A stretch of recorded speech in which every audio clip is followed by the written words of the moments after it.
mais c'est clé on aseo ama to vo ten we je jombo vendredi do ko fi et des secrets étant bas ouais wa to àwọn mi lo fi nse mo do togun me no titi ya me do ko no do bon se flin mi de so mi si hu se sin ko na clé on bo don mi le no yin gbon pe nínú abedo azi hosu le dion e ko fi e be ye so dia aseo Beelzebul wechi fi krogan attends o di tan le hosu o di ase to le hosu bo si Jezabel o ma mi le hosu bo ko meton bo ka ya di fi ele sunu to le belo Beelzebul vi mu ase to le hosu ye patani sumo meton ya digo me ka lo sumo me modonu e tun ama lo sumo le bisese ase to le hosu gbe to le e sumo ji gbo ji ubo e mo ro ma o le lo fi o yi kontan ero fo amande vede le fo to vo temo predo poni e fi ase ukun le to pe o ji ore nka do ko lo fi vendredi lo ko lo fi me lo de me ne je so ya samedi ai kontan be vendredi sewe ni moment vendredi sewe ndo ko lo fi bo do ko ta se to me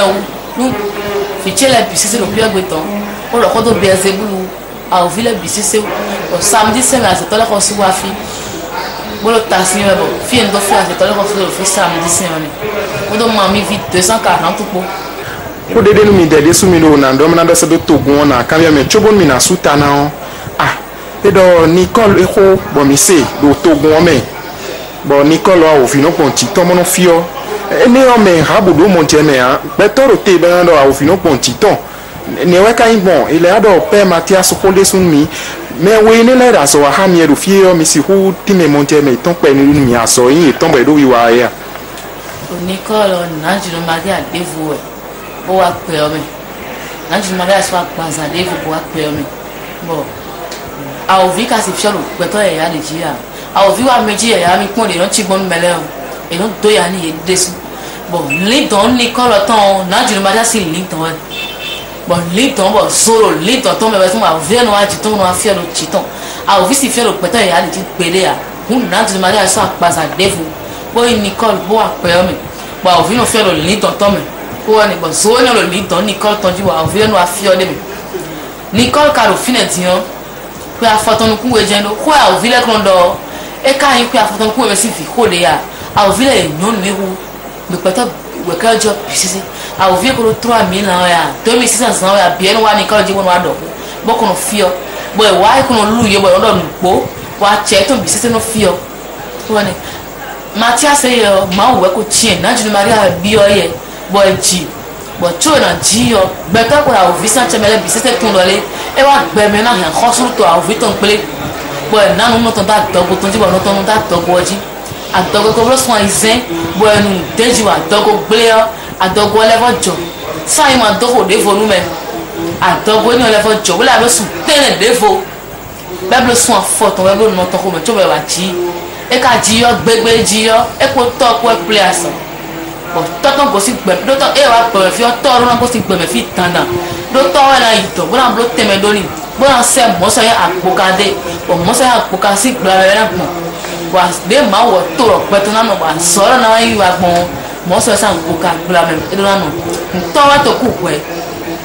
cho mo so ya apoka wa play bo ko lo pe ta ton se wu cho be wa be aso me bo ya so me kaka bo ayi ewu e ka yi ewu no si we ni lo seminary apon gbeton bisesi o eno modo ma o ran ton de gbo melody mono po Nicole so apon gbeton bisesi eno modo nji u de ran gbo melody mono po je perfect lo mo gbe e to so piki ma pi apon ya lo te eno ji u do me bisesi ti do we me bi no modo melody o ye we de jena itanta nko ne mu e kala o kala pon fu ka o vie lo pa me fidi o Mathias da pon ka o vie lo pa me fidi o e Mathias si hon de ya Mathias pi gbogbo ka jojo ka igbo kan re pe pon kaka bonu a o fi na so wa na ma o we tie bo la so to wa kun ti ton we bo ye wo le ka ke mi gbede do we ka so no ti bro fodu na fio a o fi na fio o pe to le bi na mo apon wa ma o we tie bo ma o sa tero ti ton bo ma o ti we ganje bo lo dido e bo taka lu ya a hon ka fe an de ka so we ka so a hon e na fo ko ne bo me de bo ka ma o fi sa tero ka to Mathias we a o Nicole ya ira mo yesu no Canada do peto de no Bahama wa peto de no beto no to han mawa bere ya boni pe ya me ori do a o vi hon wa sawro ni wana lo kuna me feel ye bia do ta tu beto de si ya o vi sanche bo la fi a o vi na beto de kasi ya o vi sanche wa fi ase na bere ya beto de kasi wa ken eke e on de lo feel sama ganje mawo ro peton ji bere pon wana mon Dieu mais mi do tine do wede lenu mi non si bon mon père dile non blue exorcisme délivrance ben on nya ou fiosi akbaza beto tome ma fio exorcisme vigama ta semble exorcisme e ko exorciste dai but ye we kan so exorciste ben on exorcisme dai bono khaye we nu mele ba o vino ko si eji bo e non ta chakatu do mele bo chakatu no go si la tome akono we kado nuwe dan ton bon du temps déclaré tede ko nenu ni no ye we ga mana o so exorciste e khaye we nu mele yo a vina costume ti tienwe don we ma o dan so bon du temps ma o ko ri déclaré tede ko nenu ama ide ko gbegio e kan do ko gele pa o vino fio e so nya o visimes exorcisme e ka délivrance a o vino fio si mediwe wale bon àwọn elo bero feeding bero funfun yo cover kabi bene on to kede de na bi ke o me biwe yin bo ina ko sin file na no wa pana me akabi pana me feeding we kezo yon bi jawe pana me en cover to kera kan do pe to gan feeding bo e la hon ra fun ha o vie dun to mo hon gan de beto la to pa di to we jiwe we kezo yon bi sisi na mo hon gan we kezo yon bi ko musi kan ko na we kezo yon bi sisi na ta fo pana me bon kuna na hon peto bisese kan da o visi peto binante chulu koko sinsen wini le wa peto din bo me de tite o eno hun o sinsen bon quand même go même no ni pasteur o mi do achele o mi no poisson le e o fiwe ma wode o fiwe famille le propre sinsen ton amo me bien sur boutique je il non ko gbo ko bien sur mon do pasteur le bisese ye biwe no ya chelo ku zame patapata ron li akun itan le de pasteur le si gbe a nejo pasteur le we wa mi ko ti wa gbabo ma pon pasteur mo ko ton le ya ye biwe ya chelo ku zame bono li akun le de mo so ma mi san chelo dazan kun vile na mo le gba zan ni e be no ido itegun asan gbigbo re be so jesus ni ko ro nu ba na we amo ye biwe na so patapata ebi biwe na ta fo pon na me do a chelo gboro me sai ku ma di di so dai won ma o e ro peton wala yoji bo a che wa che ton le biso gboro me sai ku gbandi bo na gboro me ya ti mo ta fa ku gbandi a so na gboro we ani fe lo didi wa inde ko ana o gboro me ko so ko to gbedi o a o vino ba sile gun e no gboro me ko so ko bo a si ton to ko e gboro ibi ko ta ko le o ti che ro gboro me ta e hu ele tina o jalo gboro me ti mo ko la to ti di bo me la yi so ko e ton le gbedi o te mo la jino ro po bu ka me ko eyon wente mi kado timbo na to se to togun bi na to suta nu ko lo wente mi kado we die bon ye sinsen wetum be to le nu no me iton azo iton kodo azo e kade bedo na wa we yo wente mi kasi hudo nu ye nu plo mete mi kasi hudo bo na na to suta nu ko mi ton oh wente mi kado na to se do be to le bisese do nda for the tinia mana me le bisese yo no do ko ko ni mi ver huzu jijo bodo didi mi wa gbona me o ma wo do peto san samele mi wa ma we tu mi cho mi wa joy ntu gboto bisese cho wa ji gboto bisese daro ta ko lu ki khawe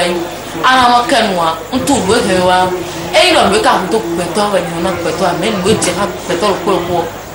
e we no ne bo me ka je ha ni to je ha gbaza pe bo na je ha we ba na wa won no san so na bona ni dagbe nu no so to yo e no na peto ti ru pana me don didi me ko ne peto be nu huzu tijo kaka je mero nyome do la bisese dio de ni huzu tijo bona kuno ni le bla kuno me to kala e bisese boni yelo mo na se ku mo bo gan de je ha gon no era che mi de su humi na bio mi do mi bo ze fenu mi ton bo so koyin me bi kuiji me ma odo ndidi awe a e o me se bodo ndende do bi fi o fenu yesi se oni gba pe me bi kuiji bonu ye ni do ndidi yo bo wa yin won sagun ma o ton do pe o bi hui me e na chen mi kaka. Alors nous avons tout dit enfants. J'aimerais vous demander, nous sommes avec la grâce, l'Esprit Saint. C'est une chance qui n'est pas donnée à tout le monde. Ceux qui ne maîtrisent pas trop la langue font, mais peut-être qui sont ici ou bien qui un jour va apprendre ce message. j'aimerais vous demander, parce que l'Esprit Saint, c'est la grâce, de bien vouloir leur accorder cette grâce et de nous faire un petit résumé en français, surtout sur le point de vue mission de Dieu à Guanamé. Bon, je vais faire une petite conclusion. Ce qui se passe à Guanamé, c'est Dieu, l'Esprit Saint, qui a créé le ciel et la terre, qui a pris chair et qui a pris la chair de parfaite, qui n'est née ni d'un père ni d'une mère. Et puis, c'est Dieu qui a créé le diable, Lucifer qui est devenu Beelzéboul, qui peut détruire Beelzéboul et ses anges pour que les hommes aient la paix. Donc, j'invite tout le monde à la conversion, à la foi. Parce que dans la vie d'aujourd'hui, il y a la souffrance et c'est le diable partout. La sorcellerie détruit les foyers, les familles, tout. Partout tu passes, et les sectes, les pasteurs qui utilisent les pouvoirs du démon, les pouvoirs de mamie pour, c'est-à-dire, pour guérir les fidèles, et puis tout le monde accourt vers eux. Vraiment, ça n'honore pas Dieu. L'église catholique que Jésus-Christ même a créée, hein, c'est ça seul. C'est ça seul. Et puis, que tous les hommes comprennent que c'est Dieu qui agit à Guanamé et non le diable. Parce que le démon ne peut pas ressusciter un mort. Le démon ne peut pas se détruire lui-même, jamais. Le démon ne peut pas détruire la sorcellerie. On ait la foi et la conversion pour venir vers Dieu. Ouvrir son cœur à Dieu pour que Dieu puisse vous combler de toutes ses grâces, pour que Dieu puisse vous guérir. Parce que même l'église a besoin d'être purifiée, d'être sanctifiée. Et tous ceux qui viennent à Guanamé, qui foulent le sol de Guanamé, c'est déjà une grâce pour eux. Si tu as la chance déjà que tu viens à Guanamé, c'est déjà une grâce en abondance. Tu pars avec la grâce pour que tu aies la foi. Tu crois. Même si tu ne racontes pas tout ce que tu as, tout ce que tu vis dans ta vie, c'est pas ça l'essentiel. Dieu connaît le cœur de chacun. Dieu qui est en parfait. Moi qui suis en train de vous parler, je sais qui je suis. Et tout ce que vous dites de ce qui se passe à Guanamé, même si je dis, bon, c'est parce que je veux que vous parlez. Sinon, personne ne parlera. Hein. Dieu respecte la liberté de tout homme et tout le monde entier viendra à Guanamé. Tous les hommes seront sauvés, le démon sera calciné, le diable sera détruit, la sorcellerie aussi. Tous les sectes vont disparaître et puis tous les hommes auront la paix. Et l'église catholique que Jésus-Christ même a créée seule triomphera. Merci. Nous entendons parler aussi de la franc-maçonnerie et il y a les grandes sommités, les grandes autorités, la Rose-Croix, les Cancas et autres qui sont là-dedans. Alors il faudrait que eux aussi maintenant, ils puissent faire leur conversion, venir à Guanamé pour pouvoir bénéficier de cette grâce. Je n'ai pas l'autorisation de conclure cela, sinon le dernier jour sera très difficile pour eux. Je ne sais pas si je suis en train de mentir. L'Esprit Saint même est là pour. Parce que eux tous, il faut qu'ils se convertissent parce qu'aujourd'hui, le diable ne vaut plus rien. Et puis tous ceux qui comptent sur les pouvoirs diaboliques, la franc-maçonnerie et consorts, eux tous seront détruits. S'ils ne se convertissent pas, ils vont regretter amèrement. Et ce ne sera pas bien du tout. Parce que Dieu veut sauver tout le monde,